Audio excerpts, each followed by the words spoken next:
મળી છું, મેં એમની સાથે ભીખ માંગીને ગઈ છું કે સાહેબ તમે અમારું સાંભળજો, બરાબર. તો એ સાહેબ મને વાંદરી બોલી. હું વાંદરી નથી, મારું પણ એક કેરેક્ટર છે, બરાબર. હું પણ આજે એક બિઝનેસ કરું છું, બરાબર. મારું સલૂન છે, બરાબર. તો એમનો કોઈ અધિકાર નથી કે મને આ કહી શકે. સર, અમારી સાથે અમારા ઘર પાસે એક ભંડારો હતો, તો એ ભંડારામાં છે ને અમે 5 દેરાની જેઠાણીએ છે ને ફોટો પડાવ્યો હતો. તો એ ફોટો મેં સ્ટોરી પર મૂક્યો ઇન્સ્ટાગ્રામ પર. એ ગામનો છોકરો છે, મહેશ પરમાર નામ છે એનું.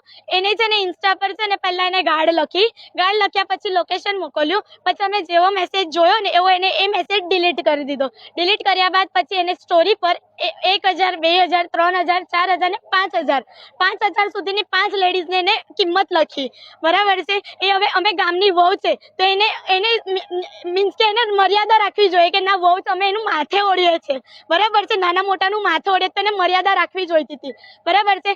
પછી એ વાત પછી અમે એને સમાધાન કરવાનું પણ વિચાર્યું, પણ એને છે ને અમે એને બોલાયો કે ભાઈ તું ખાલી અમારી જોડે માફી માંગી લે. તો એ ભાઈ માફી માંગવા રેડી ના થયા, કશું જ નહીં. તો અમે પોલીસને અહીંયા કમ્પ્લેન કરવા આવ્યા, પોલીસે કમ્પ્લેન લીધી, પણ થોડીક અમને બહુ હેરાન કરીને કમ્પ્લેન લીધી છે, બરાબર. અત્યારે એ મેટર પતી ગઈ, અમે પોતપોતાના ઘરે વગે થઈ ગયા. બીજા એના ફેમિલી વાળા જે અમારી સાથે આવ્યા હતા ને એમના ઘરે જઈને છે ને કકરાટ કર્યો, એમની 2 વહુને અને એમની મમ્મીને માર્યા. એ વસ્તુ એમનો કોઈ અધિકાર નથી કે અમારા કકરાટ એમને ત્યાં જઈને કરે.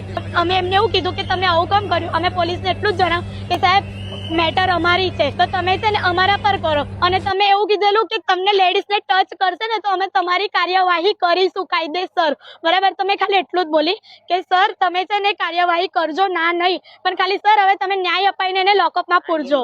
અને હું તમને બતાવું છું કે એને કેવી કમેન્ટ કરી છે, જો આ રહી. અને સાડી પહેરીને ફોટો મૂક્યો છે, કોઈ એવા ખરાબ વસ્ત્રમાં પણ ફોટો નથી મૂક્યો.